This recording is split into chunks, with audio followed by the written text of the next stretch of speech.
In today's competitive, crowded, and consumer-oriented society, it is not easy to find a community whose members seek cooperative, caring, and non-aggressive relationships with each other. Such a community does exist, however, and is thriving in the rolling hills of the Missouri Ozarks.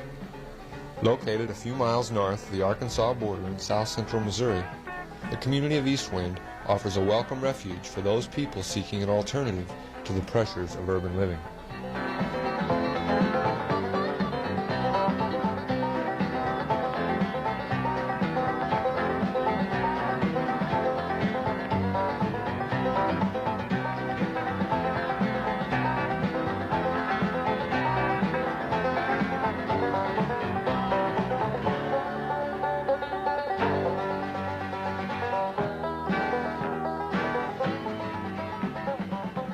The community of Eastwind was inspired by B.F. Skinner's book, Walden 2. His fictional account of an intentional, cooperative community led to the formation of Twin Oaks in Virginia, one of the first such communities to be established in the 60s. Eastwind was started by a group of Twin Oaks members devoted to expanding the community movement. After searching for a suitable site, the first members arrived in the Missouri Ozarks in 1974 to lay the groundwork for the new community. Finding little on the original property other than a small farmhouse and an old barn, these early pioneers began construction of the housing, industrial, and other facilities necessary for the growing community. Little by little, as Eastwind's membership grew, so too did its facilities.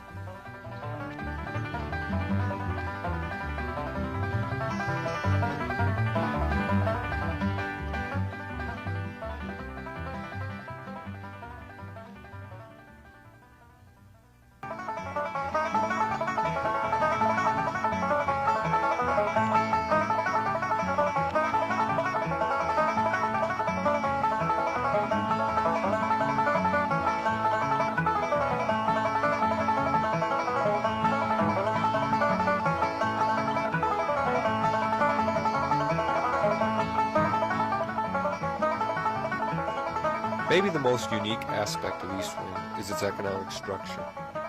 Their labor credit system, developed over many years of trial and error, has helped to provide a good standard of living while maintaining equal and cooperative relationships among the workers. All community workers are required to contribute a minimum amount of labor in exchange for having all of their basic needs met. Although the average work week is slightly longer than the usual 40 hours a week, the worker is provided with meals, housing, clothing, medical coverage, transportation, recreational facilities, child care, and education, instead of just a straight salary. This means that all time besides the required work week is generally free time to be used for relaxing, hobbies, or socializing.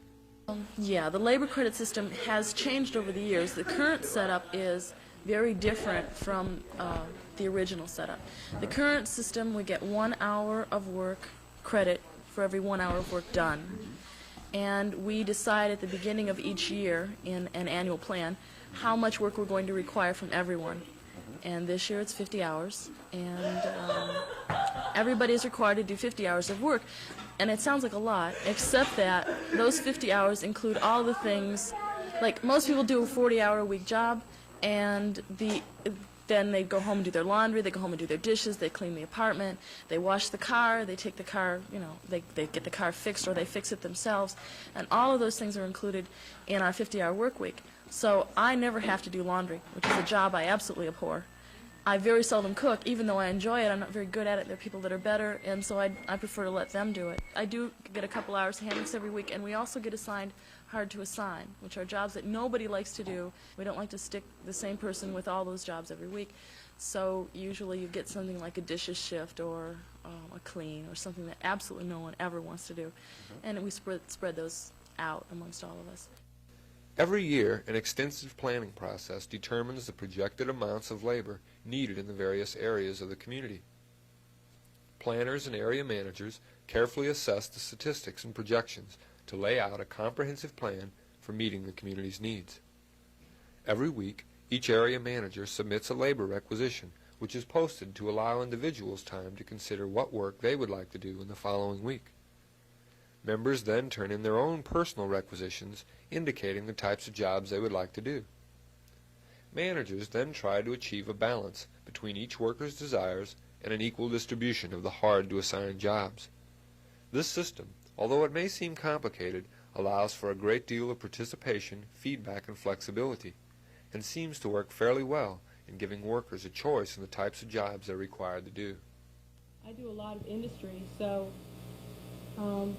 I get to choose my hours a lot. When I feel good, I'm just getting over a cold now. When I feel good, I usually work 10 to 12 hours a day, and usually end up working 60 hours a week right now. I just feel like I don't feel stressed by the workload because there's so many different kinds of things I'm doing, and a lot of them are real enjoyable. It's like things that I would be doing even if they weren't creditable. Making cheese to me is fun. I don't really feel like I'm working. Most people like a variety, but considering the low membership right now, they tend to fall into a job and find it hard to get out. We do have people switching jobs all the time, and hardly anyone has a full-time job in any one area. So what generally happens is, like me in accounting, is that I would spend anywhere from 15 to 30 hours doing accounting, and I was also netta. And so I had a variety of jobs. Some people do almost all industry work because it's real easy for them. And it's pretty mindless work. They get it done real fast, and then they go out and do what they want. Some people find industry work incredibly boring and want to do, house cleans and laundry and making cheese and working with the cows. And other people find those things incredibly difficult to work with. Maintaining one's work quota also earns a small weekly allowance for personal use and accrues vacation time for each worker. Every year that a person is here, they get $100 that they can spend when they're off the farm. And we also have a thing called sabbatical, which is accrued on a yearly basis. You have to be here 2 years to be able to spend it the first time, but after that you can spend it yearly. You get money and labor for that. So you get 15 days every year and approximately $60 every year. And so after 2 years you have $120, but you have to be off the farm to spend it. And additionally, if you have vacation credits and you're on a vacation and you want to earn money, that work is allowable in the system. It's called outside work vacation. You can either spend it on that vacation or you can bring it back to save it for another vacation. That's a little bit unequal because some people can find jobs and other people can't. There are computer programmers and there are janitors, and it's a whole different magnitude.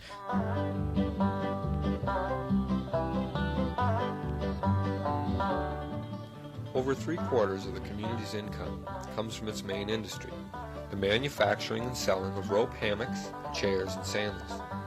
Hammock workers set their own schedules, work at their own pace, and have stereo music available at each workstation, giving them a much more pleasant working environment than the average urban industrial worker.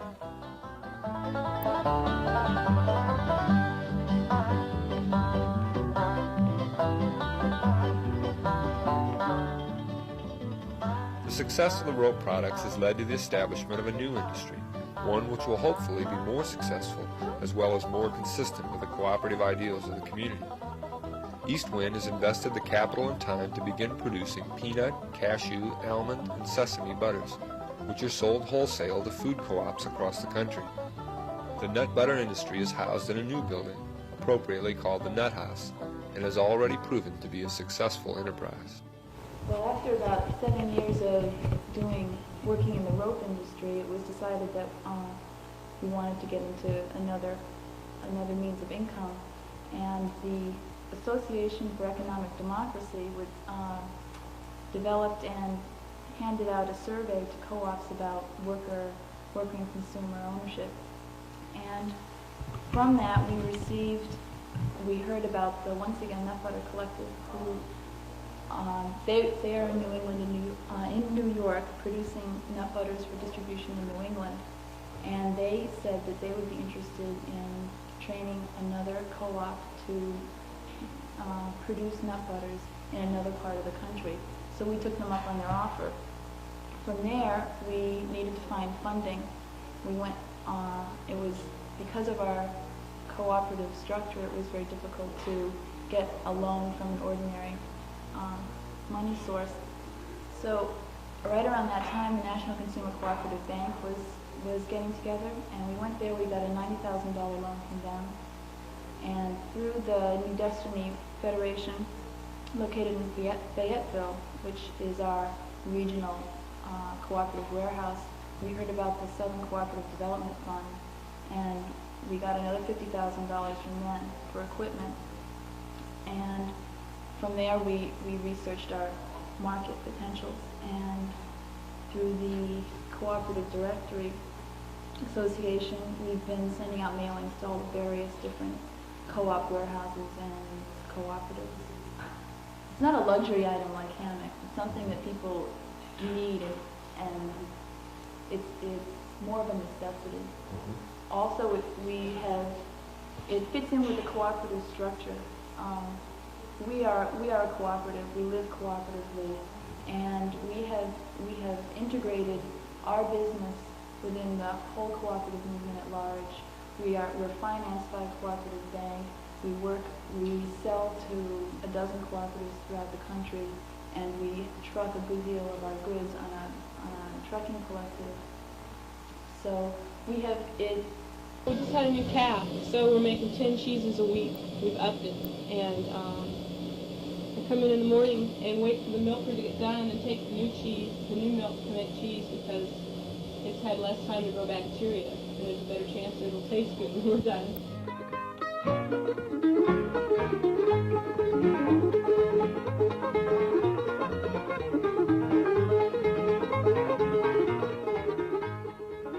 Rock Bottom, the building which houses the kitchen, dining area, and part of the library, has become a focal point for the Eastwind community and serves as a gathering place for conversation, games, or reading. Mailboxes and bulletin boards make this the community's information center as well. 3 nutritious meals are served here every day from the kitchen, which contains everything from a convection oven to an industrial dishwashing machine. For between meals, the table is always loaded with everything needed for sandwiches, including home-baked bread and, of course, all the nut butters you can eat.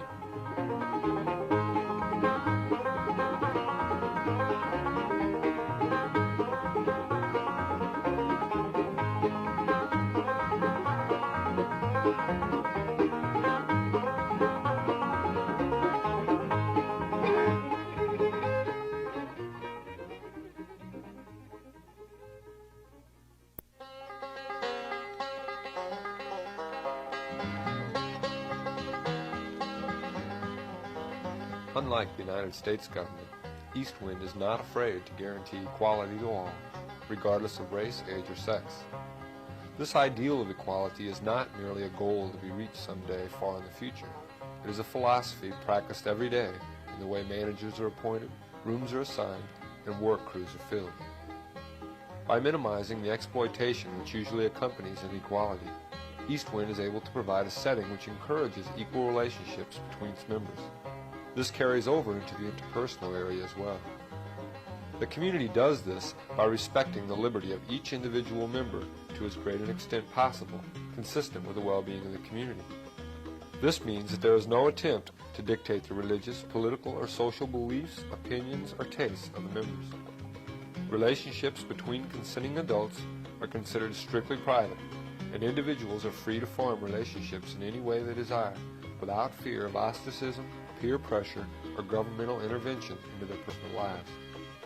It is this individual liberty that the members seem to value the most.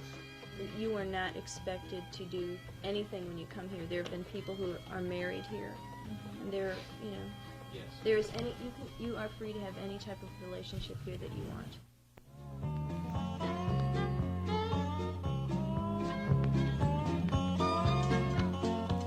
For the first 5 years, Eastwind did not feel that its facilities were adequate to successfully provide for children. After 1978, however, the children's program was begun. Housed in a wing of this building, the community's young people are now well cared for by a unique system of child care. 5 children live here full-time. They're cared for by a group of people that we call metas. It's a word taken from the Israeli word metapelet, which is the Israeli word for child care people. Our child care people, there are 8 of us currently, do no less than 15 hours of work with the children. We feel that any less than that, we wouldn't be in touch with the children. The metas take care of the daily child care decisions, making sure that the children brush their teeth, making sure that the children take their baths and get cleaned, making sure that they go to bed on time, or when they're tired, making sure they get their naps, making the food for them, all the things that the person who stays at home, generally the mother, usually does. Our meadows are split half and half, male and female.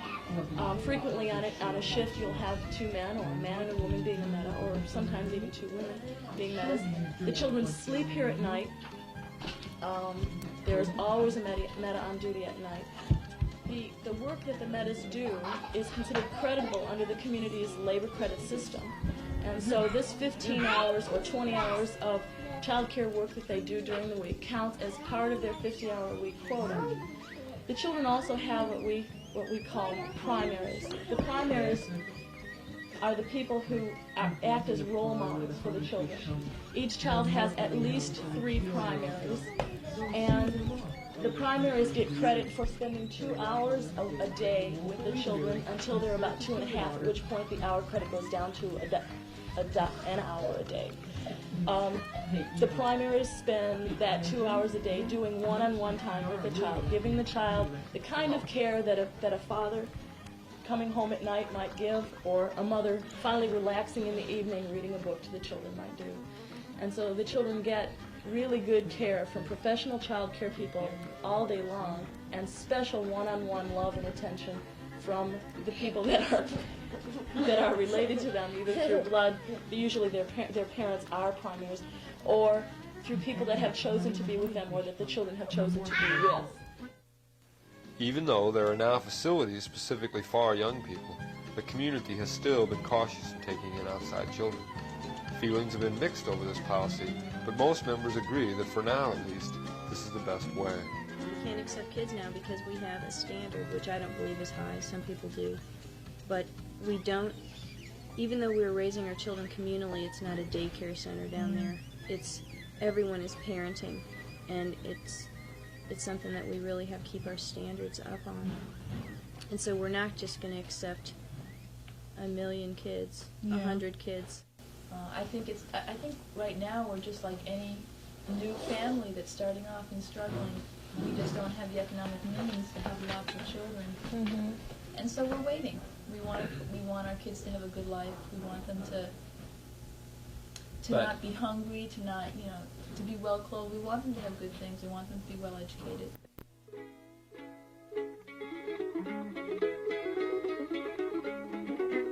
The long-range plan for Eastwind is to grow to a community of approximately 750 people. This obviously means that they are interested in recruiting new people to join them. Since it is such a unique place, it is important for all interested people to visit the community first. All people interested in cooperative living are encouraged to call and make arrangements for a visit. Additional information and directions for getting there can be obtained at this time. As a visitor, you will be expected to share in the community work, and you will be asked to pay a few dollars a day to pay for food. Try to come with as few expectations as possible. You will find certain aspects of Eastwind quite different from conventional lifestyles. Shared bathrooms and open nudity may shock the timid, but are an accepted way of life at Eastwind. Above all, come with an open mind. The decision to join a community such as Eastwind is a serious step and should be approached as carefully as any lifetime commitment.